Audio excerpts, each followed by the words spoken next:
அன்புள்ள நண்பர்கள் அனைவருக்கும் என் பணிவான வணக்கங்கள். இன்னைக்கு நம்ம கிரெடிட் கார்டோட இன்ட்ரெஸ்ட் ரேட் பத்தி தான் இந்த வீடியோல ஃபுல்லாவே பார்க்க போறோம். கேட்டீங்கன்னா ரொம்ப ரொம்ப சர்ப்ரைசிங்கா இருக்குங்க. உங்களுக்கு தெரியுமா, நீங்க அந்த கிரெடிட் கார்டு பில் அமௌண்ட்டை டியூ டேட்டுக்குள்ள கட்டலனா 40% இன்ட்ரெஸ்ட் ரேட் பெர் ஆனத்துக்கு நீங்க கட்ட வேண்டியிருக்கும். இது எவ்வளவு பேருக்கு தெரியுன்றது தெரியல. ஓகேங்களா? சில பேர் நினைச்சுக்கிறாங்க அந்த மினிமம் அமௌண்ட் டியூ கட்டினா கூட போதும் அப்படின்னு நினைக்கிறாங்க. ஆனா இந்த மினிமம் அமௌண்ட் டியூ கட்டினாலும் மீதி இருக்கிற அமௌண்ட்டுக்கு பாத்தீங்கன்னா அதே 40% இன்ட்ரெஸ்ட் ரேட் தான் போடுறாங்க. ஓகேங்களா? சோ இதை நீங்க ரொம்ப ரொம்ப நல்லா புரிஞ்சுக்கணும். அது இல்லாம லேட் பேமெண்ட் ஃபீஸ்னு ஒன்னு சார்ஜ் பண்றாங்க நீங்க அந்த டியூ டேட்டுக்கு முன்னாடி கட்டலனா. சரி, இந்த இன்ட்ரெஸ்ட் ரேட் எல்லாம் எப்படி கால்குலேட் பண்றாங்க அப்படின்றது இன்னும் நிறைய பேருக்கு தெரிஞ்சிருக்க வாய்ப்பே இல்லை. ஏன்னா அதை பத்தி யாரும் நம்ம யோசிக்கிறதே கிடையாது. அது கொஞ்சம் டைம் ஸ்பெண்ட் பண்றதும் கிடையாது. ஓகேங்களா? அது இல்லாம இந்த கிரெடிட் கார்டு இன்ட்ரெஸ்ட் ரேட் பத்தி நிறைய கொஸ்டின்ஸ் இருக்கும் நம்மளுக்கு. அதாவது நிறைய டவுட்ஸ், கிட்டத்தட்ட 7 கொஸ்டின்ஸ் இருக்கு. அதையும் இந்த வீடியோல பார்க்க போறோம். என்னென்ன கொஸ்டின்ஸ் அப்படின்னு பாத்தீங்கன்னா, will the rate of interest for credit cards change frequently? Credit கார்டோட இன்ட்ரெஸ்ட் ரேட் ஃப்ரீக்வெண்டா சேஞ்ச் பண்ணுவாங்களா அப்படின்றது ஒரு டவுட். அடுத்த கேள்வி, do all credit cards of the same bank have the same interest rate? எல்லா பேங்க்குக்கும் ஒரே மாதிரி இன்ட்ரெஸ்ட் ரேட் இருக்குமா அப்படின்ற கேள்வியும் இருக்கும். அடுத்த கேள்வி என்னன்னா, will all credit cards have an interest free period? அதாவது நீங்க ஒரு பொருளை கிரெடிட் கார்டு மூலமா வாங்குறீங்கன்னா அந்த டேட்ல இருந்து எவ்வளவு நாளைக்கு இன்ட்ரெஸ்ட் ஃப்ரீ பீரியட், அது எவ்வளவு நாளுக்குள்ள கட்ட வேண்டியது இருக்கு இல்லையா, அந்த பீரியட் தான். ஓகேங்களா? அந்த பீரியட் எல்லா கிரெடிட் கார்டுக்கும் சேமா அப்படின்ற ஒரு டவுட் இருக்கும். ஓகேங்களா? அடுத்த கேள்வி என்னது, what is the interest rate on credit card after due date? நீங்க கிரெடிட் கார்டு மூலமா செலவு பண்ண அந்த அமௌண்ட்டுக்கு டியூ டேட்டுக்கு முன்னாடி கட்டலனா அதுக்கு எவ்வளவு இன்ட்ரெஸ்ட் ரேட் சார்ஜ் பண்றாங்க அப்படின்றது தெரிஞ்சுக்கிறது. ஓகேங்களா? அடுத்த கேள்வி என்னன்னா, do you get charge interest if you pay minimum payment? So இதுதான் நான் ஏற்கனவே சொன்னேன். நீங்க மினிமம் பேமெண்ட் பண்ணிட்டா மீதி இருக்கிற அமௌண்ட்டுக்கு இன்ட்ரெஸ்ட் சார்ஜ் பண்ணுவாங்களா இல்லையான்றது. ஓகேங்களா? அது கிடையவே கிடையாது. அதையும் நம்ம பார்க்க போறோம். அடுத்ததா எல்லாருமே நியாயமா கேட்கிற கேள்வி என்னன்னா, ஏங்க இந்த கிரெடிட் கார்டு இன்ட்ரெஸ்ட் ரேட் மட்டும் இவ்வளவு அதிகமா இருக்கு அப்படின்றது. ஏன்னா கிட்டத்தட்ட இது பாத்தீங்கன்னா தண்டல் ஒரு வட்டி மாதிரி இருக்குது. ஓகேங்களா? சோ அதுக்கான பதிலும் நம்ம இந்த வீடியோல பார்க்கலாம். அதுக்கப்புறம், can I pay my credit card balance in installment? இந்த கிரெடிட் கார்டு பேலன்ஸை இன்ஸ்டால்மெண்ட் முறையில நம்ம கட்டலாமா அப்படின்ற கேள்வியும் இருக்கு. சோ இப்படி பல விஷயங்களை நம்ம இந்த வீடியோல பார்த்து தெரிஞ்சுக்கலாங்க. அதனால இந்த வீடியோவை கடைசி வரைக்கும் ஸ்கிப் பண்ணாம பாருங்க. உங்களுக்கு ரொம்ப ரொம்ப யூஸ்ஃபுல்லா இருக்கும். வாங்க வீடியோக்குள்ள போலாம்.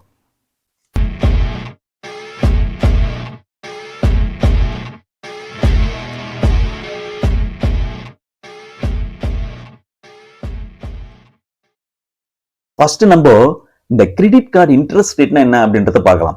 நிறைய பேர் இந்த கிரெடிட் கார்டு யூஸ் பண்றதே ஒரு பெரிய பெருமையான விஷயமா நினைச்சுக்கிறாங்க. ஆக்சுவலா அது பெருமையான விஷயம் கிடையாதுங்க. நீங்க அந்த கிரெடிட் கார்டு மூலமா செலவு பண்ற பணத்தை அந்த டியூ டேட்டுக்கு முன்னாடி நீங்க கரெக்டா ஃபுல் அமௌண்ட்டை கட்டிட்டீங்கன்னா அதுதான் ஒரு பெருமையான விஷயம் கூட நீங்க சொல்லிக்கலாம். ஏன்னா நீங்க கரெக்டா கட்டினு வந்தீங்கன்னா உங்களுக்கு ரிவார்ட் பாயிண்ட்ஸ் இருக்கு, கேஷ் கூப்பன் இருக்கு, நிறைய கிஃப்ட் கூப்பன் எல்லாம் இருக்கு. ஓகேங்களா? சோ அதனால நிறைய அட்வான்டேஜஸும் இருக்கு கரெக்டா யூஸ் பண்றவங்களுக்கு.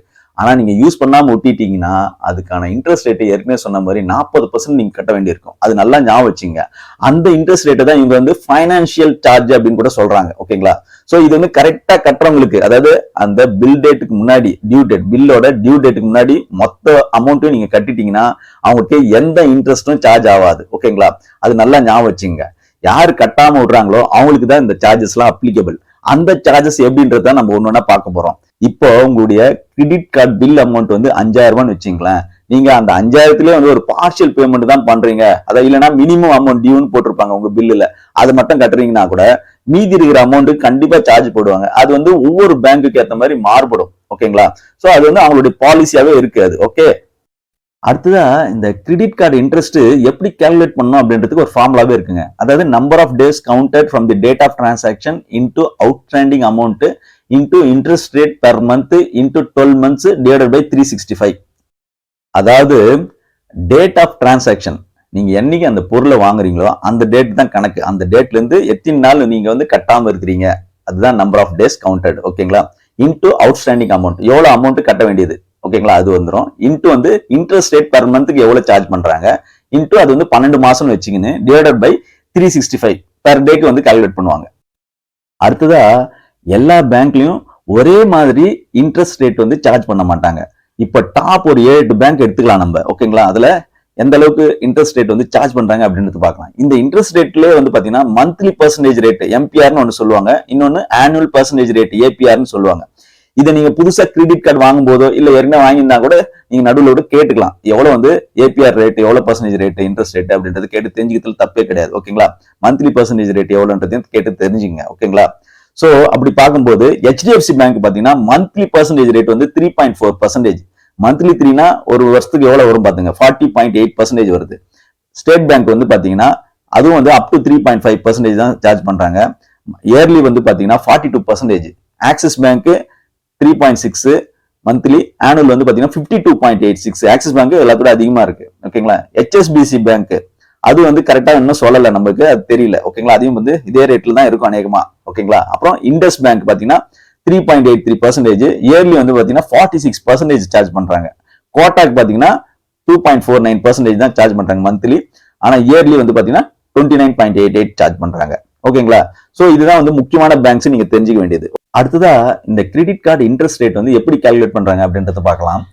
இது வந்து நார்மலா பாத்தீங்கன்னா ஆனுவல் பெர்சன்டேஜ் ரேட் பேஸ் பண்ணி தான் கால்குலேட் பண்ணாங்க. அதாவது ஒரு வருஷத்துக்கான இன்ட்ரெஸ்ட் ரேட்டை பேஸ் பண்ணி தான் கால்குலேட் பண்ணுவாங்க. ஆனா நம்ம மந்த்லி டியூஸ் இருக்கிறதால மந்த்லி பெர்சன்டேஜ் ரேட்டை வந்து கணக்கில் எடுத்துப்பாங்க ஒவ்வொரு டிரான்சாக்ஷனுக்கும். ஓகேங்களா, அதாவது இந்த ஏபிஆர், அதாவது ஆனுவல் பெர்சன்டேஜ் ரேட்டு, அப்புறம் மந்த்லி பெர்சன்டேஜ் ரேட்லாம் வந்து பாத்தீங்கன்னா பேங்க்குக்கு பேங்க் மாறுபடும், கார்டுக்கு கார்டு மாறுபடும். ஸோ ஒவ்வொருத்தரும் ஒவ்வொரு மாதிரியான கார்டு வச்சுன்னு இருப்பாங்க. ஓகேங்களா, புதுசா அப்ளை பண்ணி வாங்கும்போது ஒரு கார்டு இருக்கும், அதுக்கப்புறம் வந்து உங்களுடைய டிரான்சாக்ஷன் பேஸ் பண்ணி அவங்க வந்து உங்களுடைய அப்டேட் பண்ணுவாங்க கார்டு, அவங்களே ஃபோன் பண்ணி உங்களை வந்து அப்டேட் பண்ணி நம்மள இன்னும் கடங்காம ஆக்குவாங்க. ஓகேங்களா, சோ அது மாதிரி ஆக்கும்போது நீங்க அதுக்கெல்லாம் கேட்டுங்க, என்ன மாதிரி பர்சன்டேஜ் ரேட், ஏபிஆர் ரேட் எவ்வளவு, இதெல்லாம் நம்ம யாருமே கேட்டே இருக்க மாட்டோம் எனக்கு தெரிஞ்சு. ஓகேங்களா, சோ இது வந்து தெரிஞ்சுங்க. ஓகே, அடுத்ததா ஒரு எக்ஸாம்பிள் பார்க்கலாம், எப்படி இந்த இன்ட்ரெஸ்ட் ரேட் வந்து சார்ஜ் பண்றாங்க, அது எப்படி கால்குலேஷன் எடுத்துக்கிறாங்க அப்படின்றத பார்க்கலாம். இப்போ டேட் ஆஃப் டிரான்சாக்ஷன், நீங்க ஒரு பொருள் வாங்குறீங்க இல்ல அந்த கிரெடிட் கார்டு மூலமா ஏதாவது ஒரு செலவு பண்றீங்க, அந்த டேட் வந்து பாத்தீங்கன்னா 1 May 2023 வச்சுங்க. அமௌண்ட் வந்து எவ்வளவுன்னா 20,000 நீங்க செலவு பண்றீங்க. ஸ்டேட்மெண்ட் ஜெனரேஷன் டேட்னு ஒன்னு இருக்கு, அதாவது பில் ஜெனரேஷன் டேட், அது ஒவ்வொரு கார்டுக்கும் மாறுபடும். நீங்க எப்ப அப்ளை பண்ணி வாங்குறீங்களோ அதை பேஸ் பண்ணி அந்த டேட் வரும்னு வச்சுங்களா, ஒரே மாதிரி இருக்காது எல்லாருக்கும் டேட், பில் ஜெனரேஷன் டேட். ஓகேங்களா, சோ அது வந்து 1 June 2023 வச்சுங்க. ஓகேங்களா, சோ அந்த ஸ்டேட்மெண்ட்ல மினிமம் அமௌண்ட் டியூன்னு ஒன்னு வரும் அந்த பில்லுல, அதாவது அவுட்ஸ்டாண்டிங் பேலன்ஸ்ல 5%. இங்க எவ்வளவு அவுட்ஸ்டாண்டிங் அமௌண்ட் 20,000 தான் இருக்குன்னு வச்சுங்களா, அந்த 20,000ல 5% வந்து 1000 ரூபாய் தான் கட்ட சொல்லுவாங்க மினிமம் அமௌண்ட் டியூ. நீங்களும் ஜாலியா போய் 1000 ரூபாய் கட்டுவீங்க, ஆனா பேலன்ஸ் இருக்கிற அமௌண்ட்டுக்கு அவங்க நல்லா தீட்டி நம்ம தலையில துண்டு போட்டுருவாங்க, கிட்டத்தட்ட 40% சார்ஜ் பண்ணுவாங்க. இது நல்லா ஞாபகம் வச்சுங்க. சோ அதுல வந்து பாத்தீங்கன்னா monthly credit card interest rate எவ்வளவு இருக்குன்னா 3% இருந்து 4%. ஏற்கனவே நம்ம பார்த்தோம் இல்லையா, டாப் பேங்க்ஸ் எல்லாம் எவ்வளவு வந்து சார்ஜ் பண்றாங்க monthly credit card interest rate, கிட்டத்தட்ட 3% to 4% ஒரு மாசத்துக்கு. இது நல்லா ஞாபகம் வச்சுங்க, ஒரு வருஷத்துக்கு இன்டு 12 போடுங்க, 36ல இருந்து 42%, 40% ஆவரேஜா வந்து எல்லா பேங்க்லயும் சார்ஜ் பண்றாங்க. நல்லா ஞாபகம் வச்சுங்க. ஓகே, சோ இந்த இன்ட்ரெஸ்ட் ரேட் இல்லாம இன்னொரு சார்ஜ் என்ன பண்றாங்கன்னா இந்த லேட் பேமெண்ட் ஃபீஸ்னு ஒன்னு சார்ஜ் பண்ணுவாங்க. அதாவது இந்த டேப்லெட் காலம் பாருங்க, அவுட்ஸ்டாண்டிங் பேலன்ஸ் லெஸ் தென் 100 இருந்ததுன்னா நில்லு, இல்லைன்னா 100ல இருந்து 500க்குள்ள இருந்ததுன்னா 100 ரூபாய் சார்ஜ் பண்றாங்க. அப்புறம் 500ல இருந்து 5000 வச்சுங்க, 500 ரூபாய் சார்ஜ் பண்றாங்க. 5000ல இருந்து 10,000 600, 10,000ல இருந்து 25,000 750, 25,000ல இருந்து 50,000 900, 50,000 அதுக்கு மேல இருந்ததுன்னா 1000 ரூபாய் சார்ஜ் பண்றாங்க. ஓகேங்களா, அடுத்ததான் நம்ம இந்த இன்ட்ரெஸ்ட் ரேட் வந்து எப்படி கால்குலேட் பண்றாங்க அப்படின்றது கொஞ்சம் டீடைலா பார்க்கலாம் 4 சினாரியோ மூலமா. அதாவது நீங்க சப்போஸ் 26 June தான் டியூ டேட்னு வச்சுங்களேன், அதுக்குள்ள நீங்க ஃபுல் பேமெண்ட் கட்டிட்டீங்கன்னா உங்களுக்கு எந்த இன்ட்ரெஸ்டும் வரப்போறது இல்லை, அது ஒரு சினாரியோ. இன்னொரு சினாரியோ என்னது, நீங்க 26 June முன்னாடி, அதாவது டியூ டேட் முன்னாடி பார்ஷியல் பேமெண்ட், கொஞ்சம் பேமெண்ட் மட்டும் கட்டுறீங்க டோட்டல் அமௌண்ட்ல, அதாவது 20,000 இருக்குன்னா டோட்டல் அமௌண்ட் கட்ட வேண்டியது நீங்க அதுல ஒரு 5,000 மட்டும் கட்டுறீங்கன்னா அப்ப எப்படி கணக்கு எடுத்துப்பாங்க அப்படின்னு பாத்தீங்கன்னா, அந்த இன்ட்ரெஸ்ட் வந்து பாத்தீங்கன்னா அந்த 20,000க்கு வந்து நீங்க அந்த 21 நாளுக்கு கணக்கு எடுத்துப்பாங்க. ஓகேங்களா, டோட்டல் அமௌண்ட்டுக்கு 21 நாள் மட்டும் கணக்கு எடுத்துப்பாங்க இன்ட்ரெஸ்ட் ரேட். அதுக்கான formula 21 into 20,000 into 3% per month charge into 12 months divided by 365 போட்டு per day கணக்கு எடுத்து 414 ரூபாய் கட்ட சொல்லுவாங்க. இது வந்து 20,000க்கான கணக்கு. நீங்க 1 லேக்லாம் எடுத்தீங்கன்னா அது அதோட அதிகமா வரும், ஞாபகம் வச்சுங்க. ஓகேங்களா, அப்போ இன்ட்ரெஸ்ட் சார்ஜ் ஆண்டி பேலன்ஸ் 15,000. இப்ப 5,000 பார்ஷியல் பேமெண்ட் பண்ணிட்டீங்க, இன்னும் பேலன்ஸ் எவ்வளவு இருக்கு, அவுட்ஸ்டாண்டிங் அமௌண்ட் 15,000 கட்டணும். அது வந்து பேலன்ஸ் 15 நாளுக்கு கணக்கு எடுத்துப்பாங்க அந்த இன்ட்ரெஸ்ட். சோ 15 நாள் into 15,000 into 3% 12 divided by 365 போட்டீங்கன்னா அது ஒரு 221 ரூபாய் வரும். சோ மொத்தமா நீங்க இன்ட்ரெஸ்ட் எவ்வளவு கட்ட வேண்டியிருக்கும் அந்த மந்த்துக்கு அப்படின்னு பாத்தீங்கன்னா உங்களுக்கு ரெண்டுத்தையும் சேர்த்தீங்கன்னா 636 ரூபாய் வரும். ஓகேங்களா, இதுதான் வந்து ரெண்டாவது சினாரியோ. மூணாவது சினாரியோ நீங்க வந்து பார்ஷியல் பேமெண்ட் வந்து இந்த டியூ டேட் முடிஞ்சே கட்டுறீங்க. சோ அதே 5000 ரூபாய் பார்ஷியல் பேமெண்ட் நீங்க 26th ஜூன் நீங்க மெயின் போட்டுருக்க தப்பா 26th ஜூன் தான் வச்சுங்க டியூ டேட். அதுக்கப்புறம் கட்டுறீங்க. அப்படி கட்டும் போது உங்களுக்கு எப்படி சார்ஜ் பண்ணுவாங்கன்னா 20,000 வந்து 28 நாளுக்கு கணக்கு எடுத்துப்பாங்க. ஓகேங்களா? சோ அது மாதிரி எடுக்கும்போது உங்களுக்கு 552 ரூபாய் வரும். இது மீதி 15,000 வந்து 9 நாளைக்கு கணக்கு எடுத்துப்பாங்க. அது ஒரு 133 ரூபாய் வரும். சோ டோட்டலா இன்ட்ரெஸ்ட் எவ்வளவு பே பண்ற மாதிரி வரும்னா 685 ரூபாய் வரும். ஓகேங்களா? நாலாவதா சினாரி என்னன்னா நீங்க வந்து டியூ டேட்டுக்கு அப்புறம் பார்ஷியல் பேமெண்ட் கட்டுறீங்க. அது இல்லாம இன்னும் கொஞ்சம் நீங்க கிரெடிட் கார்டை யூஸ் பண்றீங்க. இன்னும் சில டிரான்சாக்ஷன் பண்றீங்க. ஏதாவது பொருள் வாங்குறீங்களோ ஏதாவது செலவு பண்றீங்க கிரெடிட் கார்டு மூலமா. சோ அதுக்கான கால்குலேஷன் எப்படின்றத நம்ம பார்க்கலாம். இப்போ பார்ஷியல் பேமெண்ட் 5000 கட்ட போறீங்க. ஃப்ரெஷ் டிரான்சாக்ஷன் வந்து ஒரு 2000 ரூபாய் இருக்குன்னு வச்சுங்க. அதுக்கான சார்ஜஸ் எப்படி வரும்? இப்ப பாருங்க, இன்ட்ரெஸ்ட் சார்ஜ் வந்து அவுட்ஸ்டாண்டிங் பேலன்ஸ் ஃபார் 15 days. 15 டேஸ்க்கு எவ்வளவு இன்ட்ரெஸ்ட் அப்படின்றது தனியா கால்குலேட் பண்ணுவாங்க. 15 into 20,000 into 3% into 12 அது போட்டீங்கன்னா 295 வந்துடும். Interest charge and new outstanding balance fresh transaction பண்ணீங்க இல்லையா 13 நாளுக்கு, அதுக்கு ஒரு 282 ரூபாய் வரும். So interest charge and balance after partial payment for 9 daysன்னு போட்டு அது ஒரு 150 ரூபாய் வரும். சோ டோட்டல் இன்ட்ரெஸ்ட் பேயபிள் வந்து பாத்தீங்கன்னா 728 ரூபாய் வரும். எப்படி எல்லாம் கால்குலேட் பண்ணி நம்ம கிட்ட இருந்து காசு போட்டுக்கிறாங்க பாத்துங்க.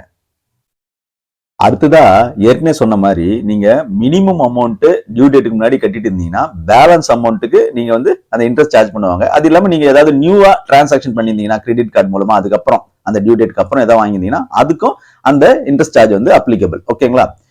அடுத்ததா பாத்தீங்கன்னா சப்போஸ் நீங்க வந்து மினிமம் அமௌண்ட் டியூ இருக்கு இல்லையா, அதோட நீங்க கம்மியா கட்டிருந்தீங்கன்னா அப்ப என்ன பண்ணுவாங்கன்னா மொத்த அமௌண்ட்டுக்கு தான் வந்து இன்ட்ரெஸ்ட் சார்ஜ் பண்ணுவாங்க. இது நல்லா ஞாபகம் வச்சுங்க. ஓகேங்களா? அடுத்தது பாத்தீங்கன்னா நீங்க இந்த கிரெடிட் கார்டு மூலமா கேஷ் கூட வித்ட்ரா பண்ணலாம். ஆனா அதுக்கான இன்ட்ரெஸ்ட் ரேட் 40%. நீங்க பர்சனல் லோன் எடுத்தாவே 15ல இருந்து 18%. ஞாபகம் வச்சுங்க. தெரியாம இது மாதிரி கேஷ் எல்லாம் வித்ட்ரா பண்ணிடாதீங்க. புரிஞ்சுங்க. ஓகேங்களா? அடுத்ததா பாத்தீங்கன்னா சப்போஸ் நீங்க பேலன்ஸ் கட்ட வேண்டிய அமௌண்ட் அடுத்த மாசத்துக்கு தள்ளி போடுறீங்க கட்டலான்னு பாக்குறீங்கன்னா அப்போ போன மாசத்துக்கான சார்ஜஸும் வந்துடும், இந்த மாசத்துக்கான சார்ஜஸும் வந்துடும். டோட்டலா 2 மந்த்துக்கான இன்ட்ரெஸ்ட் ரேட் நீங்க கட்ட வேண்டி இருக்கும். ஓகே. அடுத்ததா credit card interest free period பத்தி டீடைலா பார்க்கலாம். அதாவது credit card interest free period வந்து கிரேஸ் பீரியட் கூட சொல்லலாம். நீங்க ஏதாவது ஒரு பொருளையோ ஏதாவது ஒரு டிரான்சாக்ஷன் கிரெடிட் கார்டு மூலமா பண்றீங்கன்னா அந்த டேட்ல இருந்து நீங்க பேமெண்ட் டியூ டேட் இருக்கு இல்லையா, அந்த இடைப்பட்ட காலத்தை தான் வந்து கிரேஸ் பீரியட் சொல்லுவாங்க. ஓகேங்களா? இந்த கிரேஸ் பீரியட் வந்து பாத்தீங்கன்னா ஒவ்வொரு டிரான்சாக்ஷன் டேட்டை பேஸ் பண்ணி மாறுபடும். ஓகேங்களா? சில டைம்ல வந்து நீங்க அந்த பில்லிங் சைக்கிள் முடிஞ்சப்பவே அடுத்த மாசம் தொடங்கும் போதே ஒரு டிரான்சாக்ஷன் பண்ணிருப்பீங்க. அப்போ வந்து உங்களுக்கு 50 நாள் கிடைக்கும். அதுக்கப்புறம் ஒரு வாரம் கழிச்சு இல்ல 10 நாள் கழிச்சு இல்ல 20 நாள் கழிச்சு நீங்க அடுத்த பொருள் அடுத்த டிரான்சாக்ஷன் கிரெடிட் கார்டு மூலமா ஏதாவது பர்ச்சேஸ் பண்றீங்கன்னா அப்போ உங்களுக்கு அந்த 20 நாள் கழிச்சு மீதி இருக்கிற 30 நாள் தான் கிரேஸ் பீரியட் கிடைக்கும். ஓகேங்களா? அது மொத்தமா அந்த 50 நாளைக்குள்ள என்னென்ன டிரான்சாக்ஷன் பண்றீங்களோ அந்த நாள் தான் வந்து கணக்கு. நீங்க முதல்ல பண்ணிட்டீங்கன்னா உங்களுக்கு அந்த 50 நாள் எக்ஸ்ட்ரா டைம் இருக்குன்னு அர்த்தம். நீங்க கடைசியா அந்த பில்லிங் சைக்கிள் ஸ்டேட்மெண்ட் டேட்டுக்கு ஒரு 2 நாள் முன்னாடி 1 நாள் முன்னாடி வாங்கினீங்கன்னா கூட அடுத்த நாளே அது வந்து பேமெண்ட் டியூ டேட் வந்துடும். அதுக்கு கிரேஸ் பீரியட் வராது. இது வந்து நல்லா ஞாபகம் வச்சுங்க.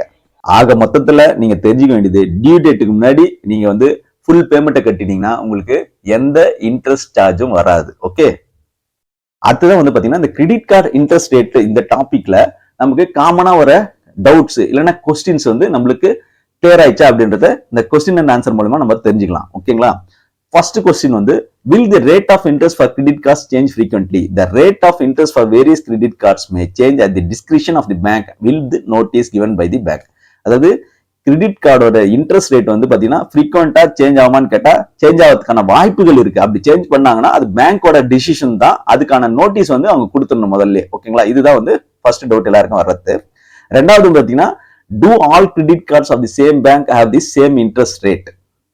இது வந்து ஏற்கனவே நம்ம ஃபர்ஸ்டே பார்த்தோம். ஓகேங்களா? சோ எல்லா பேங்க்குக்கும் கிரெடிட் கார்டு இன்ட்ரெஸ்ட் ரேட் வந்து ஒரே மாதிரி இருக்காது. ஓகேங்களா? அது வந்து டிஃப்ரெண்ட் பேங்க்கு டிஃப்ரெண்ட் கார்ட்ஸ்க்கு வந்து மாறுபடும். ஓகேங்களா? அதுக்கான காரணங்கள் வந்து நிறைய சொல்லலாம். ஆனுவல் ஃபீஸ், ஜாயினிங் ஃபீஸ், அப்புறம் அவங்க கொடுக்குற ஃபெசிலிட்டிஸ் பேஸ் பண்ணி கூட மாறுபடும். மூணாவதா will all credit cards have an interest free period? இந்த நம்ம பார்த்தோம் இல்லையா இன்ட்ரெஸ்ட் ஃப்ரீ பீரியட், அப்புறம் இந்த கிரேஸ் பீரியட்னு சொல்றாங்க இல்லையா, அது எல்லா பேங்க்குக்கும் இருக்குமா? அதாவது எல்லா பேங்கோட கிரெடிட் கார்டுக்கு வந்து இருக்குமா அப்படின்னு கேட்டா அது வந்து பேங்கோட டிசிஷனை பொறுத்து அது வந்து கம்பல்சரி கிடையாது, மேண்டேட்டரி கிடையாது அப்படின்றத நீங்க புரிஞ்சுக்கணும். நாலாவதா பாத்தீங்கன்னா what is the interest rate on credit card after due date? So இதை தான் நம்ம டீட்டெயிலாவே பார்த்துட்டோம். அதாவது நீங்க அந்த டியூ டேட்டுக்கு முன்னாடி நீங்க பணம் கட்டாம விட்டீங்கன்னா டோட்டல் அவுட்ஸ்டாண்டிங் அமௌண்ட் இல்ல மினிமம் அமௌண்ட் கட்டினா கூட பேலன்ஸ் அமௌண்ட்டுக்கு வந்து என்ன இன்ட்ரெஸ்ட் ரேட் அப்படின்னு கேட்டீங்கன்னா ஒவ்வொரு பேங்க்குக்கும் மாறுபடும் அப்படின்றத நம்ம பார்த்துட்டோம். ஓகேங்களா? மினிமம் வந்து 3% இருந்து 4% பெர் மந்த்துக்கே சார்ஜ் பண்ணுவாங்க. வருஷத்துக்கு 40% சார்ஜ் பண்ணுவாங்க அப்படின்றத நீங்க புரிஞ்சுக்கணும். அஞ்சாவதா பாத்தீங்கன்னா do get charge interest if you pay minimum amount. நீங்க மினிமம் டியூ அமௌண்ட் கட்டினா கூட நீங்க வந்து பேலன்ஸ்க்கு வந்து நீங்க இன்ட்ரெஸ்ட் சார்ஜ் வந்து கண்டிப்பா இருக்கும். அது இல்லாம வந்து பாத்தீங்கன்னா உங்களுக்கு கிரெடிட் லிமிட்டும் வந்து ஒவ்வொரு பேங்க் கார்டுக்கும் இருக்கு. அந்த கிரெடிட் லிமிட்லயும் இந்த எவ்வளவு கட்ட வேண்டிய பேலன்ஸ் அமௌண்ட் இருக்கோ அதை டிடெக்ட் பண்ணி பேலன்ஸ் இருக்கிற அமௌண்ட் தான் கிரெடிட் லிமிட் இருக்கும். ஓகேங்களா? அடுத்தது பாத்தீங்கன்னா why is credit card interest rate is so high. ஏன் இந்த கிரெடிட் கார்டு இன்ட்ரெஸ்ட் ரேட் வந்து இந்த கந்து வட்டிக்காரனோட மோசமா இருக்கு அப்படின்னு கேட்பாங்க நிறைய பேர். ஓகேங்களா? அதுக்கான ரீசன் என்னது? நிறைய பேர் கடன் வாங்கினா திரும்ப கட்டத்துல இல்லையா, அந்த ரிஸ்கை பேலன்ஸ் பண்றதுக்கு தான் இதெல்லாம் பண்றாங்க பேங்க்காரங்க. ஓகேங்களா? கடைசியா எல்லாரும் தெரிஞ்சுக்க வேண்டிய கேள்வி என்னன்னு பாத்தீங்கன்னா, can I pay my credit card balance in installment. இது பெட்டருங்க. இது அதாவது நீங்க கட்ட வேண்டிய அமௌண்ட் வந்து பெரிய அமௌண்டா இருக்குன்னு வச்சுக்கோங்க. ஒரு ஏதோ ஒரு பொருள் 50,000 40,000 இல்ல 1,00,000 வாங்குறீங்கன்னா அது பேலன்ஸ் வந்து இன்ஸ்டால்மெண்ட்ல இஎம்ஐயா கன்வெர்ட் பண்ணலாம். நீங்க எல்லா கிரெடிட் கார்டுல HDFC இருந்து எந்த பேங்க் வந்தாலும் அது கன்வெர்ட் பண்ணி தராங்க. ஓகேங்களா? அது மாதிரி போறது பெட்டர். அது வந்து 18% இருந்து 20% வரைக்கும் சார்ஜ் பண்றாங்க. சில இதெல்லாம் கொஞ்சம் கம்மியா கூட இருக்கு, 15 12 கூட. ஓகேங்களா? சோ அப்படி பண்ணிக்கலாம். அது பெட்டர் ஆப்ஷன். அதை விட்டுட்டு நீங்க பண்ண அப்படியே பேலன்ஸ் மினிமம் அமௌண்ட் டியூ மட்டும் கட்டினே வந்தீங்கன்னா 40% வருஷத்துக்கு உங்களுக்கு சார்ஜ் பண்றதுக்கு நிறைய வாய்ப்பு இருக்கு. ஓகேங்களா? அவ்வளவுதாங்க இந்த வீடியோ. இந்த வீடியோ உங்களுக்கு வந்து பிடிச்சிருந்ததுன்னா, யூஸ்ஃபுல்லா இருந்ததுன்னு நினைச்சீங்கன்னா லைக் பண்ணுங்க, உங்க ஃப்ரெண்ட்ஸ் ஃபேமிலிக்கெல்லாம் ஷேர் பண்ணுங்க, கூடவே பெல் நோட்டிபிகேஷனும் தட்டி விட்டுருங்க. அப்பதான் அடுத்தடுத்து போடுற வீடியோ உங்களுக்கு வந்து சேரும். நன்றி, வணக்கம்.